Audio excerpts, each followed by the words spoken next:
welcome back to another episode of 12-inch Figure Fanatic. So today we're going to open up this ultimate action figure, ALF. And this, if you're old enough, you'll get nostalgic, but this is the classic comedy sitcom. If I remember correctly, it was on Fox. And in my channel lineup, it was, I think, it was after Chips, before Mr. Belvedere. I could be wrong, but it was my favorite afternoon activity. And NECA doesn't really do a 6-scale figure line, but occasionally they come out with stuff that is pretty close to 6 scale. I did some videos a while back of the different Gremlins figures that they did, and it does kind of measure up to proper scale.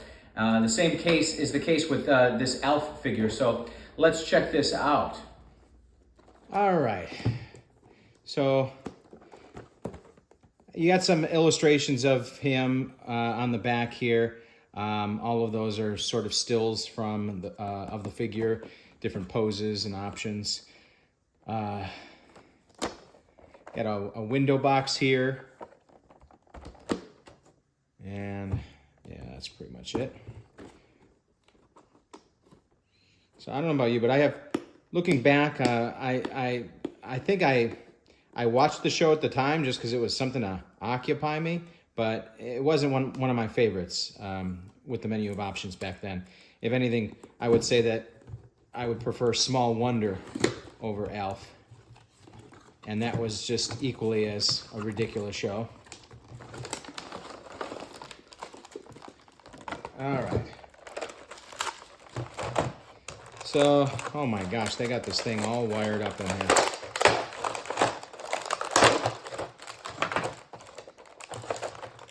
I guess we're gonna look at the accessories first. All right. So we got a bowl of popcorn. Very good detailing on that. It looks like an actual bowl of popcorn. And we have a soda.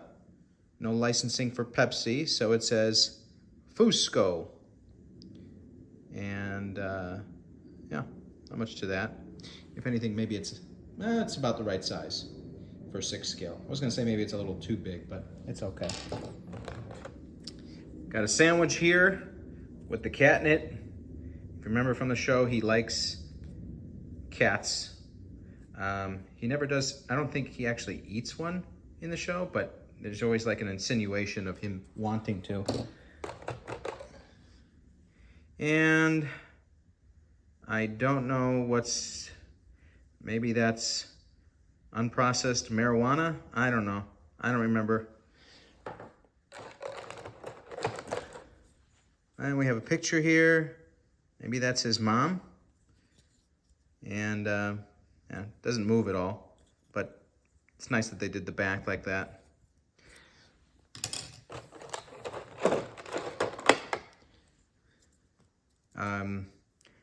CB or ham radio. I don't know if maybe they're one and the same. I'm not too good with radios. I think this is what he used to try to call home, maybe? I don't know. Good detail on that. I mean, even on the back panel there. It's a little bit weathered. Nothing really moves on it, but it looks detailed enough.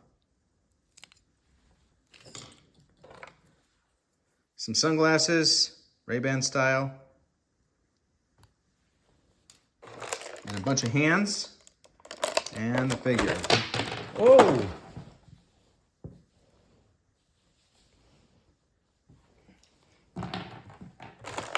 All right, let me get this figure out and I'll get back to you.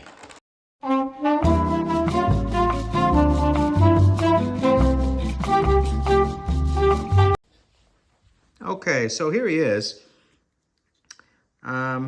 I don't know if I feel too good about this figure. One thing about the NECA figures is even though they have bendability, sometimes it's so stiff in certain areas, you're not sure if it's supposed to bend or if it isn't, because I've broken legs off Gremlins before because of that. So like, take for instance the knee. It seems, I don't know, like if it included illustrations like the Hot Toys does about the degree of rotation you should expect. But one thing off the bat is this is very distracting to me, this seam here. so that he can bend like this. I don't think that this was necessary. You could have had just the entire core of the body just be a single piece. It doesn't, that looks like a mess to me. And then this, I don't remember his feet being that big.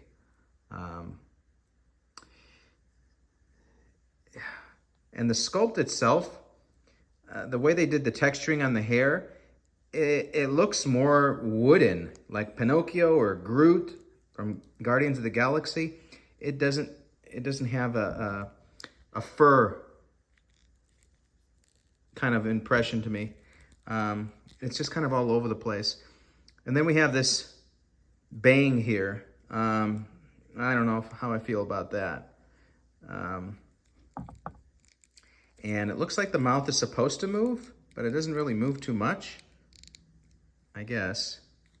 So you have that, or you could close it like it doesn't close all the way. Yeah, and then you could interchange the hands depending on what you're doing with him. And then of course you've got the shirt.